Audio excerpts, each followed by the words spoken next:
over there. To my lounge? Oh, no, over here. Oh, the jail, okay. The jail. He pretty well had carte blanche. And the sheriff wasn't aware of all these things. You reading between the lines, He ran that jail by bullying people, keeping the job scared, okay? It's... This stage right here, bro. This stage right here, bro. Yeah, I mean, it's well, I don't want to give you a false hope. He wants, we're going so-and-so place, do you want to come?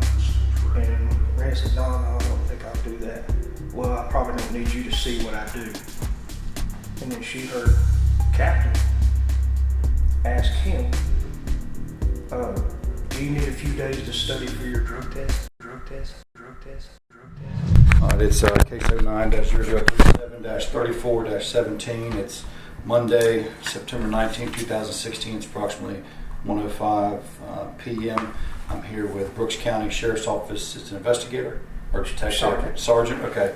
Terry Griffin to interview by the present investigation. Do you mind if I call you Terry? You go by Sergeant or what? No, that's fine. Okay. Terry. All right, and your first name is Terry or IE? Y. Y, okay. And Griffin? Okay. We're here about the some issues in the jail. This investigation is to determine whether any criminal laws have been violated that resulted in the injury or the excessive use of force against several inmates, actually. It's not an administrative or disciplinary inquiry, and you're not being compelled to give any statement or answer any questions. Your cooperation in this investigation is voluntary. So we do that just because a lot of times sheriffs or police chiefs or supervisors with best intentions tell their guys, hey, you got to go talk to the GBI. And while we get what they're trying to do, at the same time, we have to have a completely voluntary statement. So yes. I just want to be sure it's okay to talk with me, because if not, you can get up and walk out of here with no repercussions. So. Absolutely. Okay. Nobody's told you have to talk to me? No. Okay. All right. How long have you been with the Sheriff's Office? I've been here for right at about 5 years. All right. And currently, what's your position? I'm a sergeant with narcotics. And have you done narcotics your entire 5 years here, or were you? No, I was a lieutenant on the road, and before that, I was a deputy. I've been K9 the whole time I've been here, though. Okay. And where'd you work before that? Lowndes County. Okay. How long did you work with them? 20 years. I got 28 years in. 20 years. Oh, okay. I got 20 years. I left when Ashley left. Gotcha. All right. And you came over here then? Yes. Okay. All right. Okay. So, right now I'm looking at, we were initially called in for a particular incident with inmate Stephen Stiles. I'm not sure if you're familiar with that.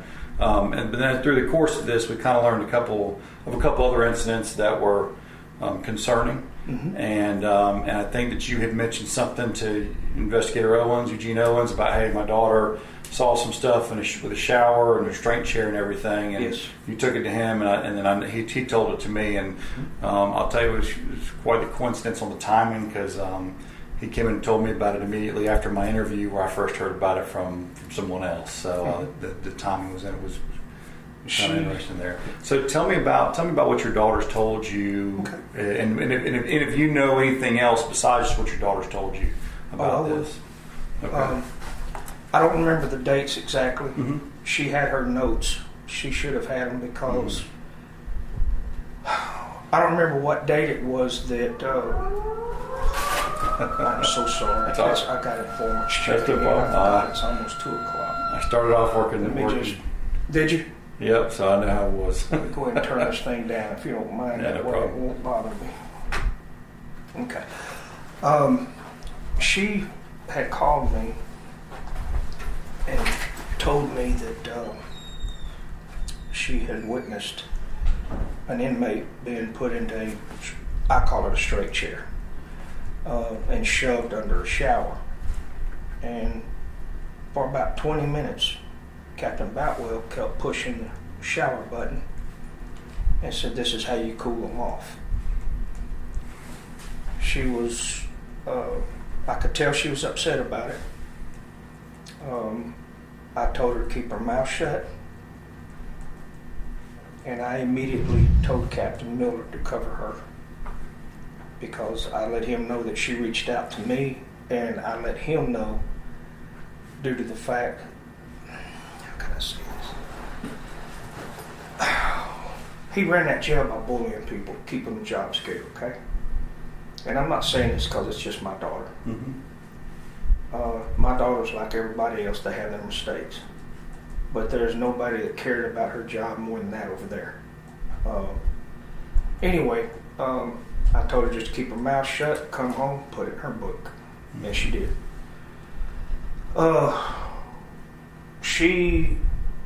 She had gotten hurt over there fighting somebody, and she went to the doctor on workman's comp, and they put her on light duty. She took the light duty to her captain and said, "Here, Captain." He looked at the paper, looked at her and laughed and said, "You don't do any of this anyway, so you don't have to worry about it." Pretty well. And there was already somebody on light duty, which they put in the pod to protect her. They didn't do that for her. Okay. Then the TJ Fry from Morgan brought in a female. And from my understanding, the female went to raising hell. And my daughter, being my daughter, jumped in the middle of it and got hurt. Well, by the time that she had recouped herself, she went looking for where the female and the two officers were, and they had her in the chair under the shower. And Rena said, "What are you doing?" And they said, "This is what Captain said to do." And when Rena called me and told me about it, I said, "What did you say to him?" "Daddy, I hurt so much, I didn't say nothing. I walked away. I didn't say anything." And I said, okay. I said, "But they said the captain said this is what you do." "Yes." I said, "Okay." So I relayed that information to my captain. It's, golly, man. This stays right here, right? This stays right here, right? Yeah. I mean, it's. Well, I don't want to give you a false hope. He won't find out. I'm not going to tell him. I mean, I'm not going to tell him. Do I generate a report? I do, and so I don't want to give you a false sense here. You know. Okay. Let's put it like this. Over there. Mm-hmm. To my lounge. Oh, no, over here. Oh, the jail. Okay. The jail. He pretty well had carte blanche, and the sheriff wasn't aware of all these things. You reading between the lines? Mm-hmm. Okay. And he ruled that place over there. My daughter called me. She tried to tell him that he had a problem with one of the people he hired, being his nephew. The nephew came to my daughter and said,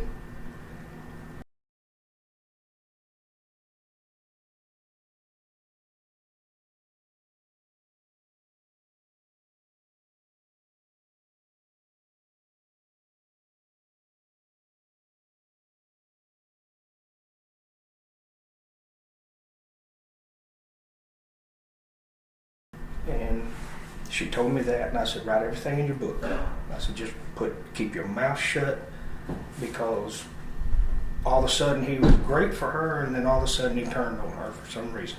Don't know. Rena's not one that, she was very job scared. And I tried to tell her that if she was being done wrong, that the sheriff would not let this happen. But he overpowered that with her and several other people. I mean, he just, an arrogant prick. And the sad thing about it is, when he went over there, he started off doing a great job. Right. Everything was going good, and then all of a sudden it went to shit.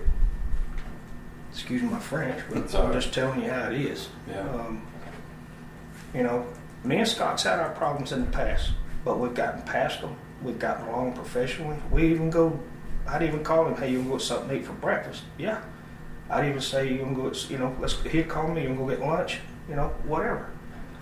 And this is even during the time that my daughter was over there, even during the time that things were not so good between him and her. For some reason, I don't know what it was. I was hoping that he would open up to me and say, hey, look, this is what Rena needs to do to better herself. But it didn't happen.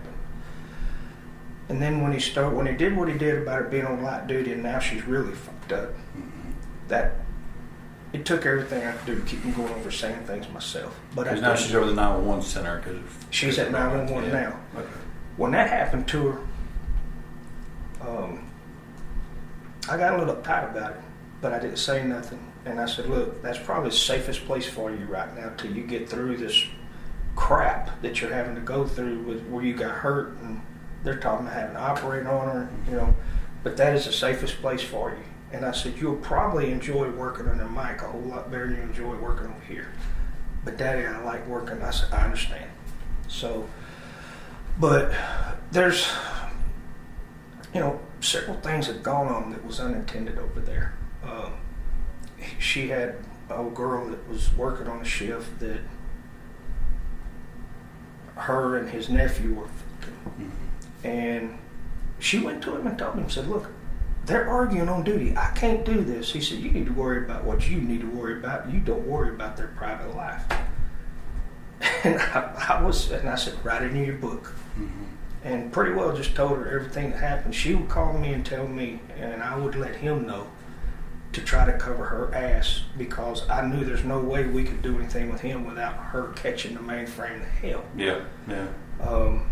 And I'm sure if you ask some of them other people, they're going to tell you the same thing, that it was run with an iron fist. There was no other exceptions, no other ways but his way. And it scared people. People were scared. And she was scared too. Yeah.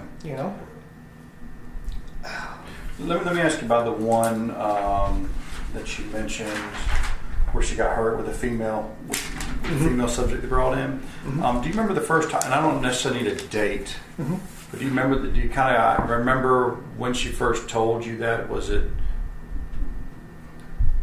or where you were when she first told you that, or anything like that?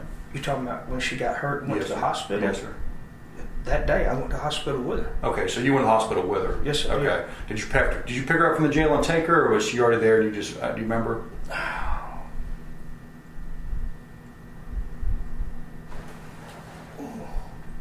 I want to say she was already there. Okay. Because but it was while she was in the hospital. For that was when she told you. She told me on the phone, and then I said I'm on my way to the hospital. All right. And me and my fiance went. And I'm going to tell you something, and I can't guarantee anything, but he showed up. Okay. And my fiance swears to God she could smell alcohol on him, and he looked like he was blistered. Okay. And he was in his patrol car. He was in uniform. And I'm not doing all this to him because of my daughter. I'm really not, because I don't want to see nobody go through what he's fixing to go through. But this sheriff department don't need this. And we damn sure don't need it. It needs to be known that he's taking care of what happened here, because all over the country, you know what we're going through. And this is not a good thing for this little country. And like I said earlier, from what I understand, when he went over to the jail, there's a lot to be fixed, and it started off good. And then it did. This stuff it did. It started off running like a jail. Yeah. It did. It really did. He went over there. He got them decent uniforms. Was telling everybody, this is all I want you to do. I want you to do your job. I want this done. He even referenced to Rena many times. You see her? I want you to dress like her. I want you to act like her. I want you to be her, except you're a man.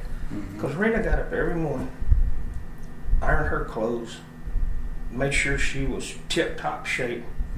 And under the other administration had been there, she just kind of lost interest because it was a shithole. Yeah. And then when he came over and said, wow, finally we're going to have a jail, because the other administration catered to the inmates. And I mean, if you had a bondsman out there, you got your rear end tore off. If that bondsman sat there more than 10 minutes without any intention, it's how he makes his living. He sit there as long as I want to. I don't care.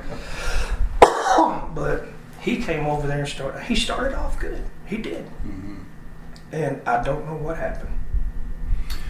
Have you and him, I know you said, for a long time y'all still got along, even when all this stuff started off with Arena. Have y'all had a falling out since then? I mean, I know so y'all saw each other in the hospital and everything. Have y'all kind of fallen off since then, or had any open disagreements or discussions or anything like that? The only thing that when he showed up there is that he said something about,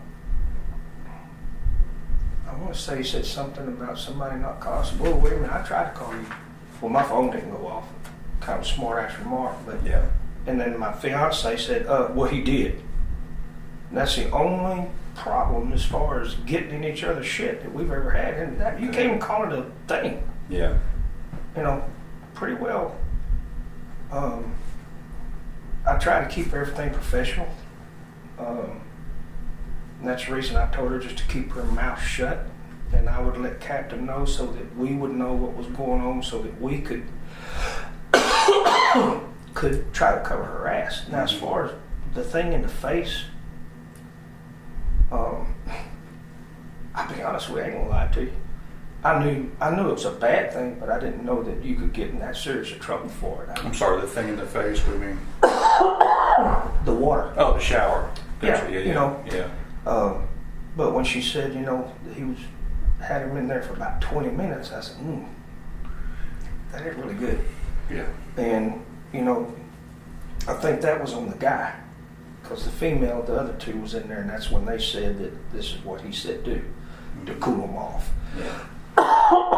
But, go ahead. I'm sorry, anything else that you heard or witnessed beyond this water incident, and also... I did hear about a guy named Washington, that he told the officers, I don't remember the officer's name, that let me in here and close the door and don't open it until I come back, until I tell you to.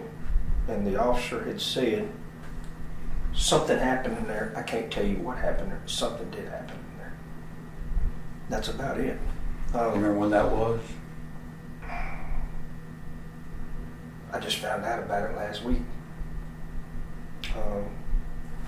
Trying to remember who told me. But I remember his last name was Washington. The inmate's last name? Mm-hmm. I do remember that. As far as witness anything. So let me make sure I got this incident right. This is inmate Washington, when it was his last name. Captain Boutwell says, lock the door till I come out. Let me in, close me in, and I'll let you know, don't open the door until I ask you to. Rena might know who that is. I'm trying to remember if it was Rena that told me.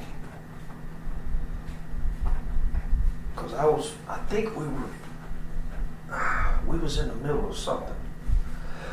But I want to say it may have been Rena that told me. If you knew me too, I'd be glad to find out. So you're not sure if it was Rena or another? Well, I've talked to Rena and she didn't mention that one, so I'm not sure if... Rena was probably nervous as a cat on a hot tin roof in here, knowing Rena. Yeah. And she may have forgot her stuff, and I don't think she found her full notebook. She come to the house. Yeah, she said that she damn thing's that thick, and it's full. Okay. Yeah, of stuff from she had some 2 or 3 years ago. She had a few things with her, but she said she was looking for it, but she couldn't find it before she came over. So and she's got a spiral notebook that thick. Okay. And it's full of notes from 3 years ago. Okay. She's been here for over 5. Okay. But she probably forgot about half what she came here to say because she was nervous that Cash is dead. I ain't never been. I said, you're going to go in there and you're going to tell him like you talked to me. And she said, that's easy for you to say. And I said, yeah. I said, I've had the FBI at my rear end twice. It's not fun. No. But in this situation, it's a little bit different in this situation now. Oh, yeah. Not the subject as much as I'm not the one in the hot seat. Exactly. And I told her, I said, all you're doing is telling what you know. And I said, don't be afraid to tell what you know. You tell the truth. You tell everything that you know. And I said, don't feel bad, because the things that's going on, it can't go on. Number one. Number two, the sheriff don't need this on top of him, because he needs to do something. That way people know that we're not going to put up with crap like that. Mm-hmm. And that we're going to do something about it. Because, and I told her, I said, just look at the TV. It's full of shit all right now everywhere because of thing, whatever. Yeah. And, you know, I've taught them all, we all bleed red. Mm-hmm. There ain't none of that crap in my family. Mm-hmm. I've been with that guy back there, Tony. Yeah. We went to Academy 28 years ago. We've been partners for 20 of those years. With Captain Miller? No, Tony, the other thick black guy. Oh, Tony. I'm not sure if I met him before. Yeah, so. we started out in Valdosta together. And we've been partners for close to 20 years now. Wow. What's his last name? Branham. Tony Branham. If I saw him, I recognize him. No, that's shit. We started with a PD, got put on a special task force in 90. And in 6 months, we made 632 felony cases. 90. That was back in the Charlie Spray days, wasn't it? Yes. In fact, Charlie's the one that put us together and wanted to try an experiment, and the experiment came out with what the PD now has is what they call their 600 units. Okay. He said, I want y'all to go out, I want you to clean us outside. And in 6 months, we made 632 felony drug arrests. Wow. And I don't know how many misdemeanor arrests we made. Sure. We did a real good job, and then I went to drug squad with the county in 93, and the sheriff said, you think Tony will come with you? I said, we can try. And he called Tony. Been together ever since. Yeah. We were partners over there for all those years. But wow. We had a good time. We've been through some crap, but the thing is like I say, if you want me to find that out, I will. Well, let me ask you, as far as you would relay it to Captain Miller, was he providing any feedback as far as the things that you were telling him about? As far as telling me? Mm-hmm. Or was he kind of... Tell her to keep her mouth shut. Okay. Because he knows the same thing I know about over there. Right. And we pretty well knew that, let things over there. Okay. And I said, I'm telling you this, Captain, so we can try to protect her if something comes up. Mm-hmm. And now I'm glad every day that I did tell him. Sure. Because, first time she saw it, it bothered her. It's about the water stuff. Yeah, the guy that they did, it bothered her. I want to say, if I remember correctly, she couldn't stay. She didn't stay there. Mm-hmm. She just, inmates are assholes, but they're still human beings. And